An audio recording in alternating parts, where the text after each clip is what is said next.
It's a pleasure to be here. Yeah. And I want to talk about a little bit about innocence and interconnection. And, Innocence. And Innocence. innocence and inner sense. I've had, all my life I've had this ability to, I kind of knew source stuff. I never had a lot of friends, but I had great situations that allowed me to be free and to, like when I was young, I climbed the biggest, tallest pine tree at 8 and just would love to get up there and look out. And when I was young, I had a pond in my backyard. We don't care. Okay. Anyways, so I had this wonderful existence, and I just want to talk about angel state of being, to be in that alignment and to be of service and to be happy. Well, from what direction? In other words, it's what we talk about all day, is how alignment is of value. So what do you want different from that? Where do you want to take this conversation? I want to take the conversation to, I just want to, I get up and I meditate every morning. And I talk about, I get a lot out of meditation. So you like to get into alignment, but then what? In other words, as you were sitting there thinking about your contribution to this conversation, what's the bottom line? What's the big deal? What is it you want to talk about here? The joy of life, getting up and just living life one day at a time. And here's what we would like you to hear from us, and we know this can be of value to you. And while there are a lot of people, even in this room, who have desires that are not yet met, and so you're annoying them a little bit. Yes, absolutely. Yeah. This answer, yes. Here's what we would really like all of you to hear about this. So we talk about deliberate creation, and we talk about desires that you hold. And your implication here is that I don't currently have a desire that is not fulfilled, and so I'm in a state of complete satisfaction, which we know cannot possibly be true because we are continually moving forward, and the universe just doesn't work that way. Where you stand is always launching desires, and you're always moving toward those desires. Now, it is possible that if you are a person that is continually launching new desires, and if you're alive in this body, you are, and you understand that turning yourself in the direction of those desires and talking about what you want and why you want it could keep you in a state of perpetual satisfaction. That for sure is a way that some people live life. But we want to talk about the variables in this. And it doesn't matter whether anybody else is getting it or not, because this is a viable way to live. But we just want to show you how different people approach the contrast of life and what comes next. So life is always coming to you because law of attraction is never turned off. And so something happens to which you respond. Now, if you respond on a really regular basis to what's happening, you're not really in control of your life experience. You could get really good at just deciding that you're not going to have a negative reaction to what comes. And if you get really good at not having a negative reaction to what comes, you're really not utilizing the contrast of the universe in the way that you intended, because by knowing what you don't want, that's when you know what you do want. Let us stage this first, then we'll get deeper into the... So life causes you to know you don't want that, so you want that. But as we just line up with it, and it comes, and then life shows you what you don't want and what you do want. And then you line up with it, and so you move over there. And then I know a little bit what I don't want, and I know a little bit what I do want, and I move over there. And so life just keeps moving in a productive and positive way. And there's no ever great range between strong knowing what you don't want and strong knowing what you do want. But consider this. So I know what I don't want, and I know what I do want. I'm a responder to life, so I just keep complaining about it. So more of it comes. So I really know what I don't want, so I really know what I do want. But I don't make any focus toward what I do want. I instead talk about what's wrong. And so it gets stronger. So I really know what I don't want, so I really know what I do want. Till there's this strong gap, which a person would describe as dissatisfaction. And worse, a strong gap between where I'm standing most of the time and where my inner being is on the same subject. And that is a very uncomfortable state of being. So when someone like us comes into a conversation with people, we're encouraging that you tend to your vibration on a more regular basis. Don't let the gap get so big that you're in a state of strong negative emotion a lot of the time, and in a state of strong desire that you feel that you can't receive.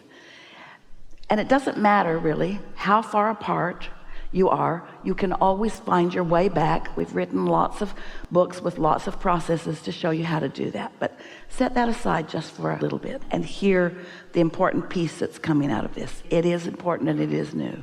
When there's a big gap between where you usually hang around vibrationally and where your inner being usually hangs around vibrationally, humans usually accomplish one of two things.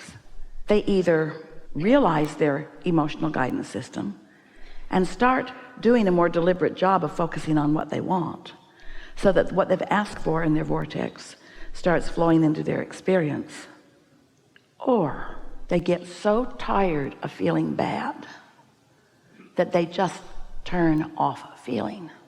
They say things like, I just don't care. I'm just not going to reach anymore for anything, because they feel their own negative emotion as a threat to themselves. So what we desire is that you understand that your emotions are your indicator of where you are, and that there is nothing that is off limits.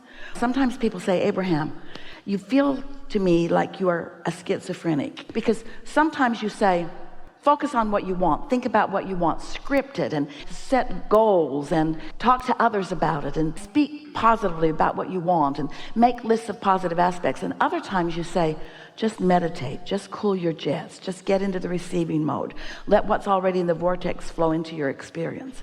And we say both of those approaches are very helpful at different times. You just need to be able to discern what vibrational stance you're in when you turn on the gas.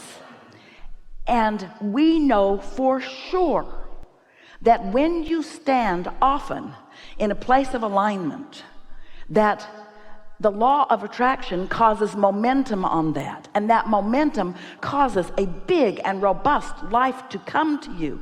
It's not a limp, I'm satisfied. It's a, I can't get enough of this. And if that's not the case, then something else is going on. Either there's a deliberate attempt to suppress emotions, or, well, that's usually what it is. That's usually what it is.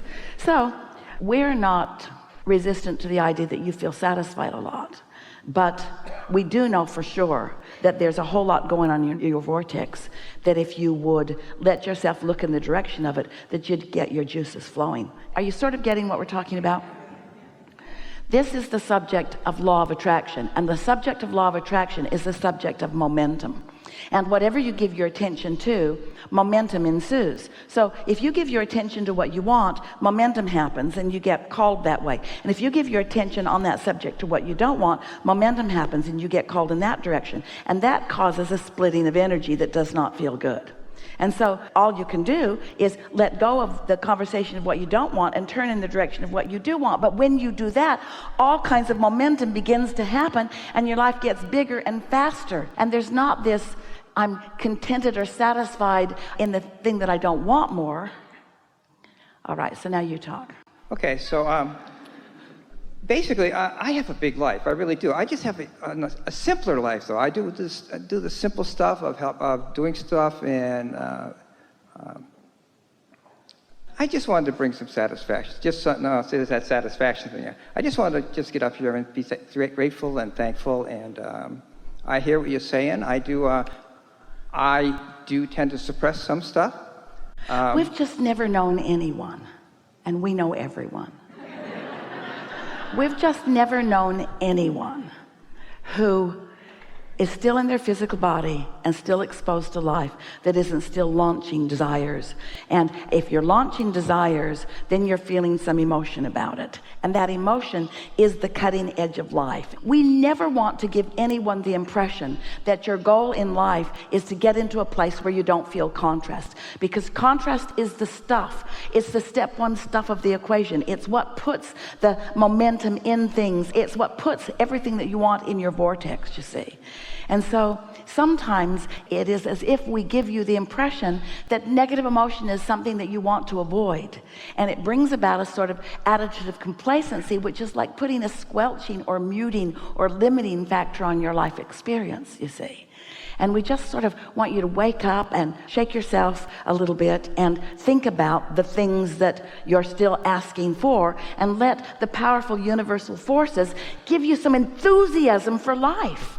Because while satisfaction is a wonderful thing, in other words, we'd so rather that you feel calm and satisfied than negative emotion, but we would so much rather that you feel passion than complacency. I do have passion. I have, I go to AA meetings and I have conversations about this in AA every day with people, and excited about life and uplifting, and just, I have a wife that gives me plenty of contrast, so I experience plenty of that.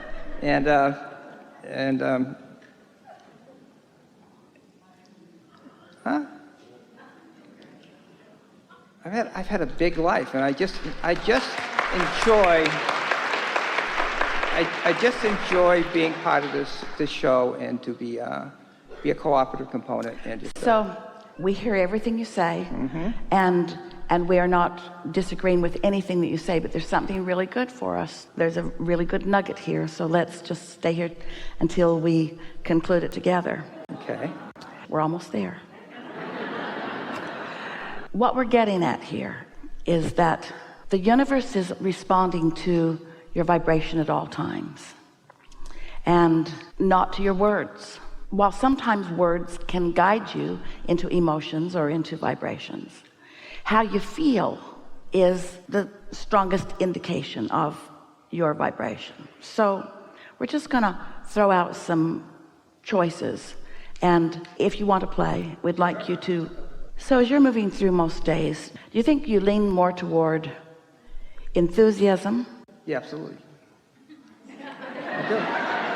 I'm excited. I'm excited about, like, I love driving around and seeing the birds and playing and stuff, and just off doing my things that I'm doing, and enthused about going and doing my stuff. Real simple stuff, but I really am enthusiastic about living life and creating life and being alive. And I love, I play with license plates.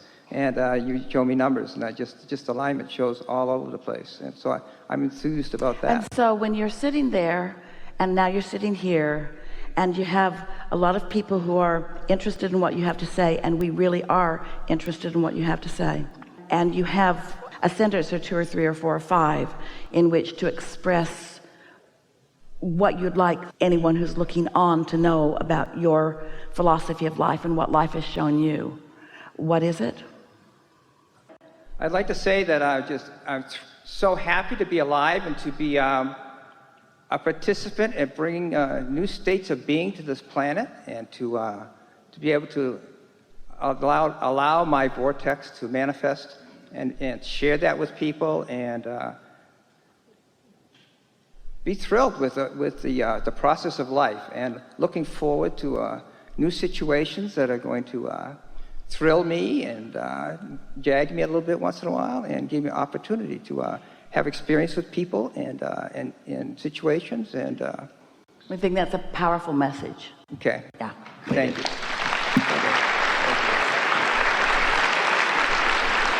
Thank you.